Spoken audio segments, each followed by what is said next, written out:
This is a brief tutorial for volunteers who would like to help us manage the invasive plant garlic mustard that occurs on the Cynwyd Heritage Trail. Before you start work, we would ask that you submit the Parks and Recreation waiver form, and there's a link here, and also there's a link that you should be able to click on the page where this video is located. So a few safety considerations: be sure to cover your legs and arms when you're off trail. Long sleeve shirts are a great idea. Wear sturdy shoes and don't go any place like the slopes where you might fall. It's important to protect yourself from sun and dehydration, especially if you're going to be out more than a few minutes. But even just a few minutes of cutting weeds is going to be really helpful for us. We aren't looking for people to spend the whole day out there. Depending on the season, you should be aware of insects that might cause problems. Ticks, we have both dog ticks and deer ticks in this area. In fact, the Mid-Atlantic is kind of a hot zone for the tick that causes Lyme disease. So you should definitely be aware of that. That tick is spread by deer. In our area, if you're going to be spending a lot of time off path, you might want to consider getting permethrin treated clothing. So the permethrin is an insecticide that you don't put on your skin, you just put it on your clothing, and it's very effective at repelling insects, not only ticks but also mosquitoes. Otherwise, be aware that the use of DEET and other insecticides on the skin might be a good idea. If you're allergic, especially allergic to things like bees and wasps, always be sure that you carry appropriate medication with you. Another potential hazard on the trail is poison ivy. So be sure that you can recognize it. Poison ivy is a plant that tends toward being a vine, but sometimes, especially when it first comes up, it won't show that vining quality. Poison ivy plants have leaflets in groups of 3, and like in this picture, they are shiny and often kind of reddish early in the season, but later on they'll just be a more normal green color. This plant is never prickly, so you don't want to confuse it with some of the raspberry plants that also have leaflets in 3s. The compound that actually gives you the rash is an oily compound called urushiol. And if you get exposed to poison ivy, if you can wash with soap and water, wash your skin or your clothes, whatever came in contact with it, as soon as possible. That is the best way to remove the oil. If you're going to be going out a lot, it's probably a good idea to have clothes that you just use for field work and that you remove as soon as you get back into the house to prevent moving the oil from your clothing that you wore in the field onto other clothes or onto your skin, because the oils can persist on the clothing.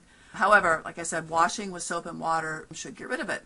If you've never had poison ivy, don't get too overconfident. People can develop sensitivity to it over time, so it's best to always avoid it if possible. Now, let's go on to the weed that you have chosen to help us control on the Cynwyd Heritage Trail. Garlic mustard gets its name from the fact that it smells kind of like garlic and mustard, and so it's pretty easy to identify. The plant has kind of heart-shaped yellow leaves with wavy edges, and if you touch it and smell your fingers, you will definitely smell the garlicky smell. This plant is what's called a biennial. In the first year, it just makes little low leaves that you probably won't even notice, and in the second year, it produces stalks that have flowers and eventually seeds. Now, the reason this plant causes problems for us is that when the seeds germinate, the little plants actually produce compounds that prevent the germination of other plants. So this plant isn't a very good neighbor. And so the main thing we want to do is keep it from going to seed. So if you just want to get out and get some trail therapy, you can take your pruners and maybe a pair of gloves and a bucket to put the cuttings in, and you just want to simply cut this plant off right at the ground. Okay, the simplest thing is to not pull it, is to cut it, because we don't want to create a lot of disturbance. If you cut the plants off at the ground, you won't actually have that much material to remove, and that is the final thing that's very important with garlic mustard, is we want to remove those cuttings. So take along your bucket, put the cuttings into the bucket, and put them in a trash bag or a trash can so they will go to the landfill.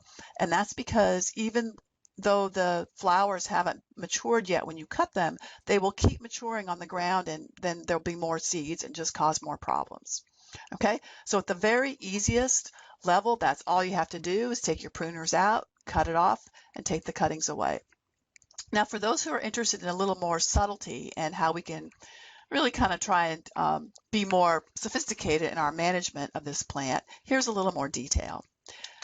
Now, you might think that the first place you want to go to cut garlic mustard would be an area like this, where there's a whole bunch of it, and that the garlic mustard here has completely taken over this area, and there isn't much else growing there. However, although it will be good to cut it here, this would not be the first place that I would choose to spend my effort. I would first find the garlic mustard in areas where there isn't so much of it. So here's an area where there's a bit of garlic mustard, but it's mixed in with other plants, including Mayapples, which are a really nice native plant. So coming in here to cut the garlic mustard is really going to help to make that Mayapple able to reproduce and perhaps spread. And so that's a higher impact. Over here, where there's only garlic mustard, if we remove all the garlic mustard, next year there'll just be more seeds and it'll come up and we'll have to keep on doing it. And we eventually need to do that, but it would be better to prevent it from spreading first. So here's a little preventative tip. If you see garlic mustard scattered in with other plants, especially nice plants, that's the place to start. In some of these areas where there isn't a whole lot of garlic mustard, in these areas you can pull it. Okay, the reason that we don't pull it when there's a whole lot is because if you pull a whole big area, then you'll have a lot of disturbed ground and some other bad invasive could come in. And there are worse invasives than garlic mustard. So if we leave open area there by pulling the garlic mustard, something like Japanese knotweed could come in instead. However, in these areas where there's just a few garlic mustard plants spread in amongst other plants, the best thing is to just pull them up, and that's even faster. You don't even have to use your pruners, just pull them out. But again, be sure to take them away so that they don't spread this, so we don't spread the seeds around. Here's a kind of an interesting area. Now, the garlic mustard has probably been in this area for about 3 years. So here we have some second-year plants that we would want to get out. That would be the first thing, to get these out so that they don't make a bunch more seeds. However, this is clearly the third or fourth year that garlic mustard has been here, because these are all first-year plants. So these are coming up from seeds that were dropped last year. Now, one thing is that because garlic mustard does prevent other plants, other seeds from germinating, it makes kind of an area here where there isn't a lot of competition. And so in a small area like this, it might not be a bad idea to come in and plant some different plants to try to start to take this back away from the garlic mustard. Garlic mustard, mostly the chemicals that inhibit other plants, they mostly inhibit seed germination. So if we put young plants in here, we might have a chance to start taking this area back. And so next year when we come back, maybe it'll be more like this, where we have some desirable plants in here, and then we can just pull that garlic mustard out. Now, to be realistic, it'll probably take more than just 1 year. All these management strategies really take a long time, but that's a way that we can start to reclaim some of the area that the garlic mustard has taken for its own. So I had a little area like this that I worked on yesterday, and I cut all the stems from the garlic mustard up here and then planted in amongst the annuals. I didn't try to pull these out, it's too hard, but I planted a goldenrod plant and a sedge plant. And so maybe then next year, if those take hold, then the garlic mustard will have a little bit more competition. So best of luck to you in your efforts to reduce the spread of garlic mustard from the Cynwyd Heritage Trail.